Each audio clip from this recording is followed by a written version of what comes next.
बिस्मिल्लाहिर्रहमानिर्रहीम। अस्सलाम वालेकुम नाज़रीन, आप यूट्यूब चैनल देख रहे हैं। मैं इमरान खान हूँ। मिलिट्री एस्टेब्लिशमेंट ने अपनी तोपों का रुख कर दिया है मौलाना फजलुर रहमान की तरफ। फजलुर रहमान साहब ने ऐसा क्या कर दिया कि सारे के सारे मिलकर उन्हें पड़ गए हैं। वो सियासतदान जो फ़ौज के टाउटों के तौर पर किरदार अदा करते हैं, या वो लोग जो आजकल बहुत मिलिट्री एस्टेब्लिशमेंट के करीब हैं, चाहे वो सहाफ़ी हैं या कोई और लोग हैं, या वो जो पेड अकाउंट्स हैं वो हो गए, या काला चैनल वगैरह, ये सारे रल के मौलाना फजलुर रहमान साहब को पै गए।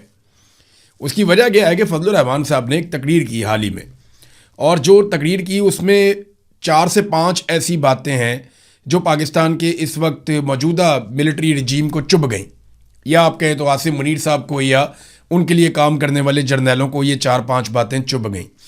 इनमें जो सबसे पहली बात है वो जो उन्होंने कही, और जो बड़ी सख्त बात थी, उन्होंने कहा जी कि अपने शोहदा के खून का एहसान हम पर क्यों डालते हो। हम अपने खून पसीने की कमाई से टैक्स देते हैं, जिससे तुम्हें तनख्वाह मिलती है। तुमने ये पेटी इसीलिए पहनी है, यानी जो तुमने ये रास्ता अपनाया, तुम्हारे पास ये ऑप्शन थी, तुम यहाँ पे आ गए, अब तुम बंदूक उठाओ, तुम लड़ो, तो अपने शोहदा के खून का एहसान हम पे क्यों डालते हो। ये फजलुर रहमान साहब ने एक बात की। फिर उन्होंने कहा जनाब कि हम क्यों बंदूक उठाएं और क्यों लश्कर बनाएं। ये फजलुर रहमान साहब की एक बात थी, और इससे तो उन्होंने एक बहुत बड़ी खबर भी दे दी, बहुत बड़ा इंकशाफ भी कर दिया कि वाकई में मिलिट्री एस्टेब्लिशमेंट एक मरतबा फिर लश्कर बनाना चाहती है, और वो लश्कर बनाकर अवाम को दहशतगर्दों से या अवाम को मुखालिफ ग्रोहों से लड़वाना चाहती है।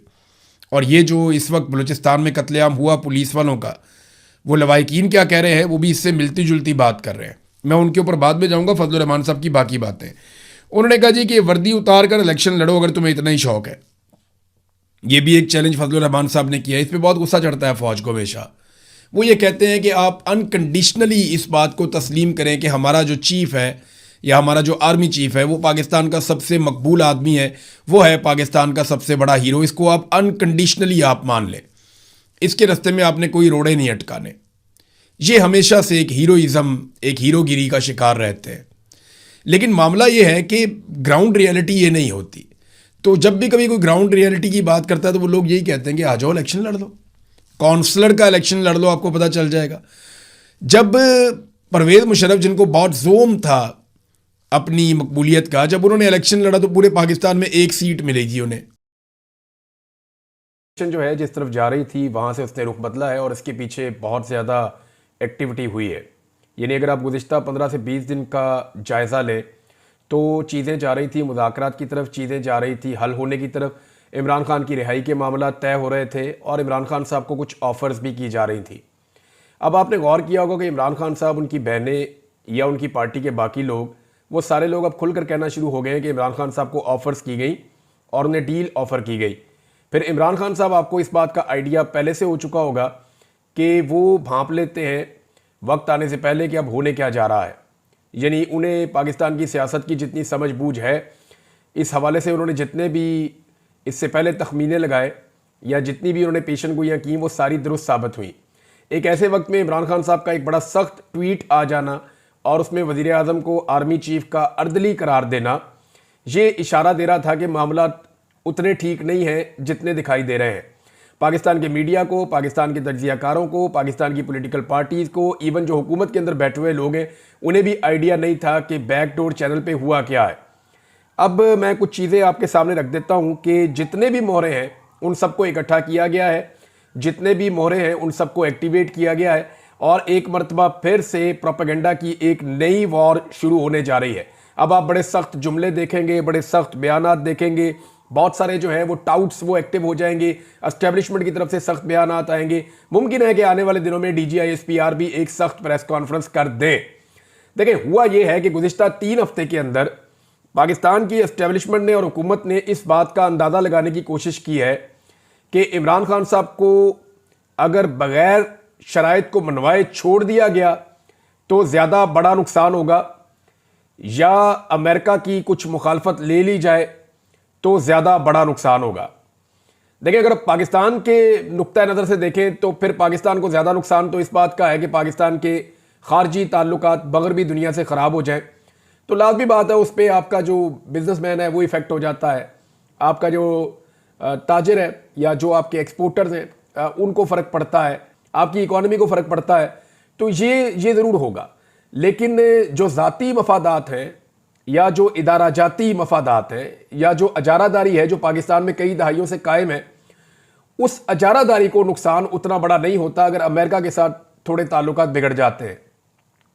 लेकिन अगर इमरान खान साहब बाहर आ जाते हैं और इमरान खान साहब के साथ ताल्लुकात को नॉर्मलाइज नहीं किया जा सकता या इमरान खान को अपनी शराइत पे नहीं लाया जा सकता, तो फिर अजारादारी के लिए बड़ा नुकसान हो जाएगा। मैं आपको सिंपल ये कहूँगा, पाकिस्तान में पाकिस्तान की एस्टेब्लिशमेंट का तोती बोलता है। पाकिस्तान की एस्टेब्लिशमेंट बहुत ताकतवर है। पाकिस्तान की एस्टेब्लिशमेंट जिसको चाहती है मावराए कानून जेल में डाल देती है, जिसे चाहती है वो जबरी तौर पे लापता कर देती है, जिसे चाहती है वो उसे इक्तदार में ले आते हैं, जिसे चाहते हैं उसे इक्तदार से निकाल देते हैं। पाकिस्तान की एस्टेब्लिशमेंट के बहुत बड़े बड़े कारोबार और बहुत बड़े बड़े स्टेक्स हैं जिनके बारे में अब सारी दुनिया जानती है, कोई ढकी छुपी बात तो है नहीं। तो उन्होंने असेसमेंट इस बात की है कि इमरान खान और इमरान खान की पॉलिसी में ज्यादा नुकसान पहुंचाएगी या अमेरिकन पॉलिसी में ज्यादा नुकसान पहुंचाएगी। तो अभी जो बज़ाहिर दिखाई दे रहा है कि वो किसी नतीजे पर तो नहीं पहुंचे, लेकिन उन्होंने ये तय कर लिया है कि अगर इमरान खान साहब कुछ शराइत नहीं मानते तो फिर इमरान खान साहब के साथ किसी किस्म की बात नहीं होगी। दूसरी जानिब इमरान खान साहब शराइत मान ही नहीं रहे। इमरान खान साहब का जो स्टेटमेंट है उसमें आपने देखा, उन्होंने कहा जी 10 साल का मंसूबा है, 2 साल गुजर चुके हैं। हालांकि इमरान खान साहब की हुकूमत को गए हुए तो तकरीबन 3 साल होने वाले हैं, तो उन्होंने 2 साल क्यों कहे, इसके ऊपर आप गौर करें। लेकिन इस पर गौर करने से पहले मैं आपको एक स्टेटमेंट उस शख्स की पढ़ के सुनाता हूं जो ज्यादातर खबरें लेकर आते हैं एस्टेब्लिशमेंट से, और एस्टेब्लिशमेंट के माउथ पीस के तौर पे धमकियां लगाने का काम भी जो है वो उनका दिन रात जारी रहता है। तो जनाब हैं तो ये एक सहाफ़ी, लेकिन इन्होंने एस्टेब्लिशमेंट के बिहाफ के ऊपर पाकिस्तानी कौम को बहुत धमकियां पहुंचाई हैं और बताया कि अब क्या होने लगा है, डंडे बहुत तेज चलने वाले हैं, मजीद डंडा चलने वाला है। और बहुत सारी प्रेडिक्शन गलत साबित हुई, बहुत सारी सही साबित हुई है। लेकिन एक चीज जो है वो जो अब कही गई ये बहुत इंपॉर्टेंट है, मैं आपको पढ़ के सुनाता हूं। पैगाम जो है वो ये पहुंचाया गया कि इदारा अपने चीफ की पॉलिसी से चलता है। मैं आपको गारंटी देता हूं 95% लोगों को आज की एस्टेब्लिशमेंट का पता ही नहीं है। तो डंगे होकर इलेक्शन नहीं मिलेगा, वो जमाने गए, घोड़े दौड़ाएं। जरा चेक करें आज की एस्टेब्लिशमेंट के अंदर आपके लिए जज्बात क्या हैं। 2027 तक तस्फिया नहीं होगा, ये जनाब एक मुगीस अली साहब ने रिपोर्ट के लिए तो पॉलिसी यही चलेगी। यानी ये कहा जा रहा है कि जो मौजूदा आर्मी चीफ हैं उनकी पॉलिसी है कि इसी तरह चलाओ मामला, पाकिस्तान तरीके इंसाफ के लिए कोई रूम नहीं है। तो फौज का पॉलिटिक्स के अंदर जो किरदार है वो तो सबके सामने, आपको ढका छुपा तो है नहीं। अब जितने भी मोहरे हैं उन सबको एक्टिवेट कर दिया गया और एक दम अटैक किया गया है पाकिस्तान तरीके इंसाफ के ऊपर। मरियम नवाज को एक्टिवेट किया गया। आप गुज़िश्ता 2 दिन से मरियम नवाज के लहजे के अंदर रऊनत देख रहे हैं। आपको नजर आ रहा होगा कि ये वही रऊनत है जो कुछ अरसा पहले हुआ करती थी, लेकिन उसके बाद जब जुल्म और जबर की चक्की बहुत ज्यादा तेज चली है तो उस वक्त एक खामोशी भी थी। अवाम के अंदर जब शदीद तरीन रद्द-ए-अमल आया तो उस वक्त एक खामोशी भी थी, लेकिन उसके बाद ये जो रऊनत वाली आवाज है और वो जो लहजा है वो दोबारा से अब आप महसूस कर सकते हैं। इन लोगों को ये यकीन दिला दिया गया है कि कुछ भी हो जाए पाकिस्तान पीपल्स पार्टी आपको छोड़कर नहीं जाएगी। यानी एस्टेब्लिशमेंट की तरफ से PMLN को ये यकीन दिलाया गया है कि कुछ भी हो जाए, जमीन आसमान इधर उधर हो जाए, जो मर्जी हो जाए, पाकिस्तान पीपल्स पार्टी किसी सूरत भी PMLN की हुकूमत से अपने आप को अलग नहीं करेगी। ये एस्टेब्लिशमेंट की तरफ से यकीन दिलाया गया PMLN की हुकूमत को कि ये अच्छे बच्चों की तरह इसी तनख्वाह के ऊपर नौकरी करेंगे। इनके हवाले से कोई परेशानी की बात नहीं है। अब मरियम नवाज साहबा जो है उनको भी एक्टिवेट किया गया। उन्होंने निकल के ताने देना शुरू किए, इवन जानवरों से उन्होंने तशबीह दी पाकिस्तान तहरीक इंसाफ को। और अगर अब उनके ऊपर जवाब आएगा तो फिर वो औरत कार्ड खेलेंगी। सबसे पहले पाकिस्तान में औरत कार्ड निकाल दिया जाता है। मैं हैरान होता हूं, पाकिस्तान में बहुत सारी ऐसी औरतें थीं जो खवातीन के ऊपर जुल्म और ज्यादती जरा सी होती थी तो आवाज उठाती थी। उनके नाम लेना मुनासिब नहीं है, बहुत सारी औरतें, आप सबको उनकी शक्लें भी याद हैं। लेकिन मुझे बहुत हैरत होती है कि पाकिस्तान तहरीक इंसाफ की औरतों को क्या अभी तक औरत का स्टेटस नहीं दिया गया, या इन औरतों के इंसानी हकूक नहीं माने जाते, या इन औरतों के हवाले से किसी किस्म का कोई ह्यूमन राइट्स का चैप्टर नहीं जागता। यानी जितनी भी पाकिस्तान में ह्यूमन राइट्स की तंजीमें हैं या जितनी भी ह्यूमन राइट्स से ताल्लुक रखने वाली औरतें हैं जिन्होंने बहुत पैसा बनाया ह्यूमन राइट्स का बार बार नाम लेकर, और बाहर से बड़ी इन्होंने फंडिंग शंडिंग ली हुई है, बड़े दौरे शौरे इन्होंने खड़काए हुए हैं, पाकिस्तान तहरीक इंसाफ की औरतों को जब जब मार पड़ती है तब तब ये औरतें खामोश रहती हैं या सेलिब्रेट करती हैं। ये एक बड़ी अजीब चीज है। पाकिस्तान के मीडिया के अंदर बैठी हुई खवातीन जो सहाफ़ी हैं वो भी पीएमएलएन के साथ अगर किसी खातून के साथ जरा सी ऊंच नीच हो जाए, मरियम नवाज के बारे में कोई एक सवाल उठा दे, तो जमीन आसमान के कलाबे मिला दिए जाते हैं। हालांकि वो टिकटॉकर वजीर आला है, जाली सीट के ऊपर आकर बैठी हुई है। भाई जो सीट ही जाली है, जो हुकूमत ही जाली है, उसकी कारकर्दगी भी फिर जाली है। कारकर्दगी की तो आप तब डिस्कस करें ना, जमहूरियत में तो अवाम फैसला करते हैं किसका इक्तदार होगा। अब ये अवामी फैसले के बरखिलाफ आकर इक्तदार पे काबिज हो गए और इनको लाकर एस्टेब्लिशमेंट ने बिठा दिया है। अब इनकी कारकर्दगी के ऊपर अगर आप जायजे लेंगे, अव्वल तो कारकर्दगी है कोई नहीं। वो जो कारकर्दगी है वो पोल में अभी खोल देता हूं, आपको बता देता हूं। लेकिन एक चीज आप क्लियर कर दें कि निजाम इमरान खान साहब के साथ जो मुज़ाकरात कर रहा था, वो मुज़ाकरात पूरी तरह से खटाई में पड़ गए हैं। इमरान खान साहब और उनकी पार्टी को दोबारा स्ट्रगल में जाना पड़ेगा। अब डिपेंड करता है कि पाकिस्तान तहरीक इंसाफ का सोशल मीडिया इन चीज़ों के लिए क्या पहले की तरह तैयार है। नंबर 2, ओवरसीज पाकिस्तानी पूरी दुनिया से इमरान खान साहब के लिए या इंसानी हकूक़ की पामालियों के खिलाफ भरपूर आवाज़ उठा सकेंगे, वो उसी तरीके से अपनी मुहिम को जारी रख सकते हैं या नहीं रख सकते। तो ये 2 टारगेट्स तो हैं। तीसरा, पाकिस्तान तहरीक इंसाफ की जो क़यादत है उसकी कमज़ोरी आपने देख ली। एक तो वो इमरान खान साहब के बयानिए का बोझ उठाने के लिए ज़हनी तौर पे पाकिस्तान तहरीक इंसाफ तैयार नहीं है, और मैं ये बात खुलकर कह रहा हूं और मेरे पास इसका सबूत है। मीडिया में लड़ सकेंगे ना, वो सोशल मीडिया पे लड़ सकेंगे। अब ये सोशल मीडिया और ओवरसीज पाकिस्तानियों के गले पड़ने वाली है लड़ाई। और तीसरे इसके बड़े स्टेक होल्डर्स हैं पाकिस्तान के अवाम, जिन्होंने बड़ी तादाद में इमरान खान साहब को वोट डाला, जिनकी अक्सरियत आज भी इमरान खान साहब के साथ खड़ी है। और इसीलिए इमरान खान साहब की पार्टी को या उन्हें किसी किस्म की इजाजत नहीं है कि वो कोई पब्लिक एक्टिविटी आजादाना तौर पे कर सके, क्योंकि उनको आइडिया है कि वहां पे ऐसे रिकॉर्ड लग जाएंगे कि उन मनाजिर से पूरी दुनिया हिल जाएगी।